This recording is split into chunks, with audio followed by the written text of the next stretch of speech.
მოგესალმებით მეგობრებო ყველას. დღევანდელ ვიდეოში მინდა ვისაუბრო ჩვენი ერთ-ერთი მინი სტრატეგიის შესახებ, რომელიც გვაძლევს გავხსნათ საკმაოდ ეფექტური ტრეიდები და შედგება სულ რამოდენიმე კომპონენტიდან. პირველი და ყველაზე მნიშვნელოვანი კომპონენტი ამ სტრატეგიის არის IDM-ი, ინდუსმენტი, ეგრეთ წოდებული სტიმული, რომელიც აუცილებლად უნდა მოიხსნას, რათა ფასმა გააგრძელოს ტრენდის მიხედვით მოძრაობა. დარწმუნებული ვარ, ყველას ასეთი ფორმაციის დროს ჩვეულებრივი კლასიკური smart money-ის მიხედვით გაგიხსნიათ ტრეიდების საპირისპირო მიმართულებით. რადგან როგორც გვასწავლიან, ეს შეიძლება ნიშნავდეს ტრენდის ცვლას და შეგვიძლია გავხსნათ უკვე ტრეიდების საპირისპირო მიმართულებით. თუმცა რეალურად ეს ყოველივე არის ჩვეულებრივი სტიმულის მოხსნა, რათა ფასმა გააგრძელოს ტრენდის მიხედვით მოძრაობა. მეორე და ძალიან მნიშვნელოვანი ელემენტი ამ სტრატეგიის არის დიაპაზონის 0.5-ის გავაჭრა. რაც ნიშნავს ყოველივე, ანუ რაღაც კონკრეტული highs და კონკრეტული lows შორის აუცილებლად უნდა იყოს ნავაჭრი 0.5 ამ დიაპაზონის, რათა დიაპაზონი ჩაითვალოს ეფექტურად. თუ ეს ყოველივე არ მოხდება და ფასი ისე გააგრძელებს დას, რომ ისე გააგრძელებს ვარდნას ამ შემთხვევაში ტრენდის მიხედვით, რომ 0.5 არ იქნება ნავაჭრი, შემდგომში ეს high ჩაითვალოს საკმაოდ სუსტად. და ადრე თუ გვიან, რა თქმა უნდა, მოიხსნება, რათა დიაპაზონის 0.5 იყოს ნავაჭრი. და მესამე, ასევე ძალიან მნიშვნელოვანი, თუ ტრეიდერობთ კრიპტობაზარზე ძალიან გამოგადგებათ, არის ყოველი ახალი დღის გახსნა ნიუ-იორკის დროის მიხედვით. აი ტრეიდინგის დროს შეგიძლიათ დააყენოთ ნიუ-იორკის დრო და გამოიყენოთ ეს ინსტრუმენტი. მაგალითად, ჩვეულებრივი ფორმაციის დროს აი აქ ჩვენ დავინახეთ, რომ გაიხსნა ახალი დღე ნიუ-იორკით 00-ზე და ფასმა დაიწყო ერთპიროვნულად მაგალითად ზემოთ ზრდა. ეს ყოველივე ჩაითვლება, რა თქმა უნდა, მანიპულაციად და დღის განმავლობაში შეგვიძლია ველოდოთ უკვე ნამდვილი მოძრაობას ტრენდის მიხედვით, რომელიც ამ შემთხვევაში იქნება ქვემოთ.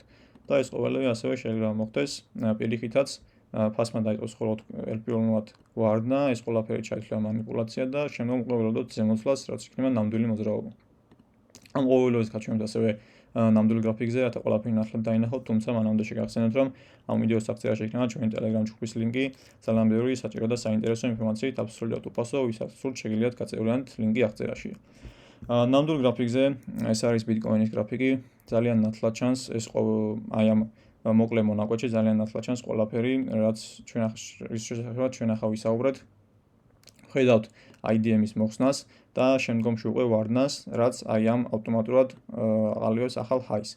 ხოლო low-ი ჩამოყალიბდება უკვე აი აქ, რადგან მოიხსნება IDM-ი. და ხედავთ აი ამ დიაპაზონის 0.5-ის ნავაჭრს. და ასევე აი ეს ზოლი ნიშნავს ახალი ნიუ-იორკის დროით ახალი დღის გახსნას. როგორც ხედავთ,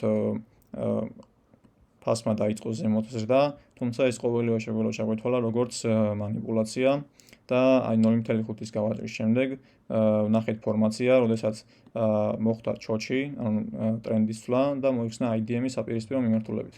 აი აქ.